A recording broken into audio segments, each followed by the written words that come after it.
आज मैं आपको इस वीडियो के माध्यम से पीएफ के बारे में बेसिक जानकारी बताने की कोशिश करूंगा कि पीएफ क्या होता है, पीएफ क्यों कटता है और पीएफ काटने के पीछे रीज़न क्या है। इन सभी बातों के बारे में हम आज की वीडियो में डिस्कस करेंगे।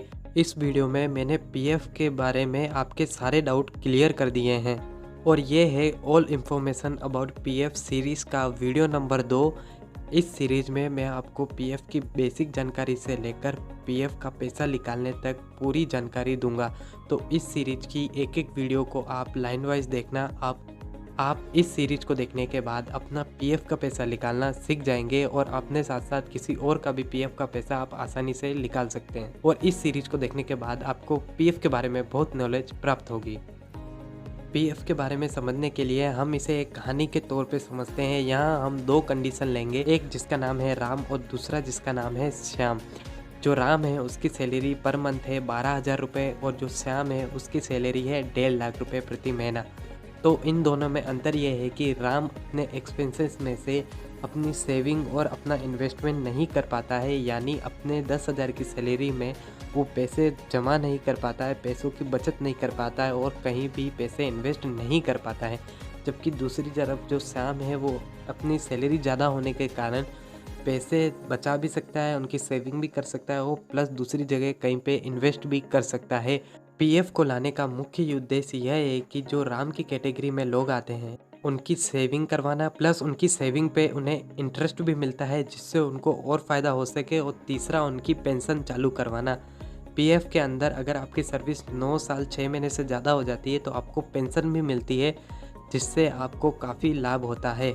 आगे बढ़ने से पहले हम पीएफ की हिस्ट्री जान लेते हैं। पीएफ को 4 मार्च 1952 को लॉन्च किया गया और हमारा जो पीएफ है वो देखते हैं एम्प्लॉय प्रोविडेंट फंड ऑर्गेनाइजेशन। यह एक संस्था है जो हमारे पीएफ के पैसों को मैनेज करती है और यह संगठन सदस्यों और वित्तीय लेन देन के मामले में यह विश्व का सबसे बड़ा संगठन है। इसका मेन ऑफिस है वो दिल्ली में स्थित है। तो जो पीएफ से रिलेटेड काम होता है वो ईपीएफओ द्वारा, यानी कर्मचारी भविष्य निधि संगठन एम्प्लॉय प्रोविडेंट फंड ऑर्गेनाइजेशन के द्वारा ही देखा जाता है। अब पीएफ को हम अपने बैंक अकाउंट के जैसे समझ सकते हैं। जैसे एक बैंक अकाउंट होता है उसी तरह हमारा पीएफ का अकाउंट होता है। जैसे एक बैंक अकाउंट को मैनेज करने के लिए बैंक होता है, जैसे एसबीआई बैंक, सेंट्रल बैंक आदि, उसी तरह हमारे इस अकाउंट को मैनेज करने के लिए ईपीएफओ होता है। जैसे हमारे बैंक अकाउंट में हम पैसे जमा कराते हैं उसी तरीके से हमारे पीएफ अकाउंट में हमारे द्वारा पैसे जमा कराए जाते हैं। वो पैसे दरअसल हमारी ही सैलरी से कटते हैं, लेकिन वो पैसे हमारे कंपनी वाले जमा कराते हैं। मान लीजिए अगर राम की सैलरी 10,000 रुपये है तो उसका 12% 1,200 रुपये कंपनी वाले आपके पीएफ अकाउंट में जमा कराएंगे, और जितना पैसा आपकी सैलरी में से पीएफ अकाउंट में जमा होता है उतना ही पैसा कंपनी वाले अपनी तरफ से पीएफ अकाउंट में जमा कराते हैं, जो कि 2 हिस्सों में जाता है, एम्प्लॉयर शेयर प्लस पेंशन। तो पीएफ का पैसा आपके पीएफ अकाउंट में कुल 3 हिस्सों में जाता है। पहला हिस्सा आपका हिस्सा होता है यानी एम्प्लॉयर शेयर होता है, जिसमें आपका पूरा 12% जाता है, और दूसरा हिस्सा होता है एम्प्लॉयर शेयर प्लस पेंशन, जिसमें आपके कंपनी द्वारा 12% जो डालते हैं वो जाता है, जिसमें से 8.33% पीएफ में जाता है और 3.67% आपके एम्प्लॉयर शेयर में पैसा इकट्ठा होता है। तो ये जो बात होती है कि आपके पीएफ अकाउंट में पैसा डबल हो जाता है, वो इसी प्रकार से होता है कि आप जितना पैसे जमा कराते हो आपका कंपनी वाले ही उतना पैसा जमा कराते हैं। और जैसे आपको बैंक में इंटरेस्ट मिलता है वैसे ही आपको पीएफ अकाउंट में भी हर साल इंटरेस्ट मिलता है। पिछले 5 सालों के इंटरेस्ट रेट ये रही। अब जैसे आपके बैंक में आप खाता खुलाते हो तो आपको अकाउंट नंबर और बैंक की पासबुक दी जाती है, वैसे ही आपके पीएफ अकाउंट में अगर खाता खुलाते हैं तो आपको यूएएन नंबर दिए जाते हैं। आपको पीएफ अकाउंट में जितने भी काम कराने होते हैं वो इसी यूएएन नंबर के तहत कराने होते हैं। अगर आप एक कंपनी, 2 कंपनी या फिर 5 कंपनी में काम करते हैं तो वो सभी कंपनियां एक ही यूएएन नंबर के अंदर रजिस्टर होती है। जिससे अगर आप अलग अलग कंपनी में काम करते हैं तो आपको अलग अलग पीएफ अकाउंट खुलाने की ज़रूरत नहीं है।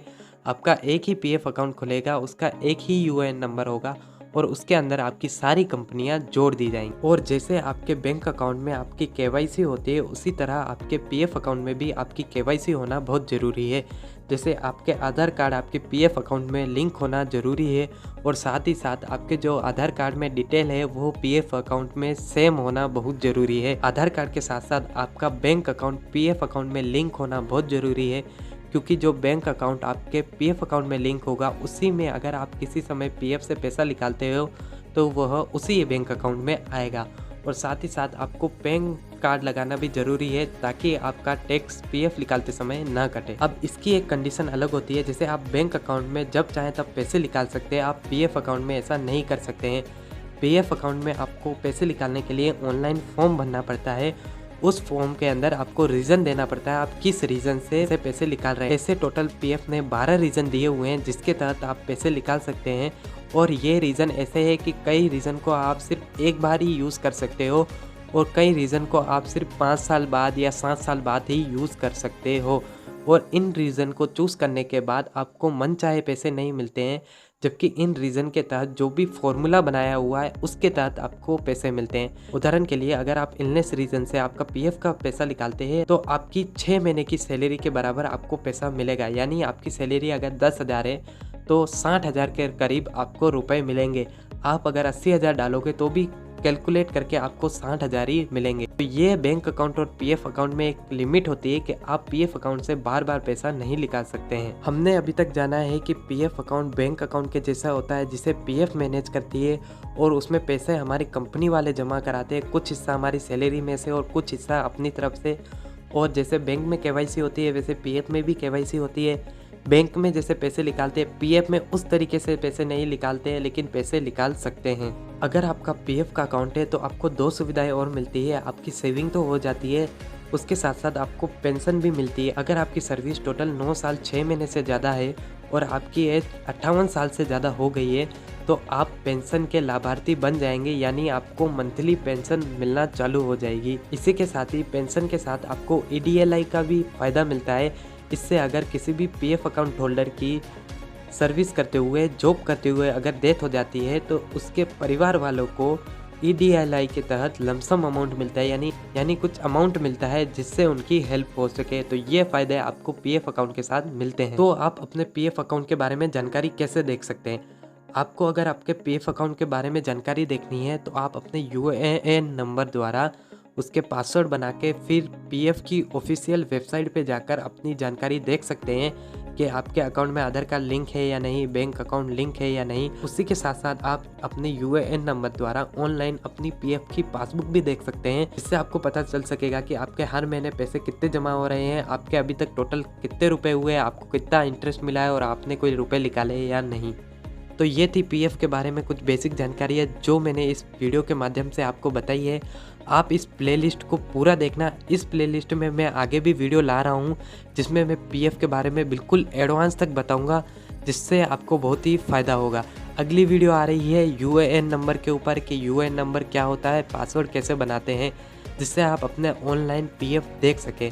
अगर आप पीएफ से संबंधित मुझसे कोई काम करवाना चाहते हैं, पैसे निकलवाना चाहते हैं या कोई फॉर्म भरवाना चाहते हैं तो स्क्रीन पे जो आपको नंबर दे रखे हैं उस नंबर पे आप मुझे व्हाट्सअप कर सकते हैं। और पीएफ से रिलेटेड कई जानकारी मैं इस YouTube चैनल पर डाल रहा हूँ, तो इस चैनल को सब्सक्राइब जरूर कर देना। धन्यवाद।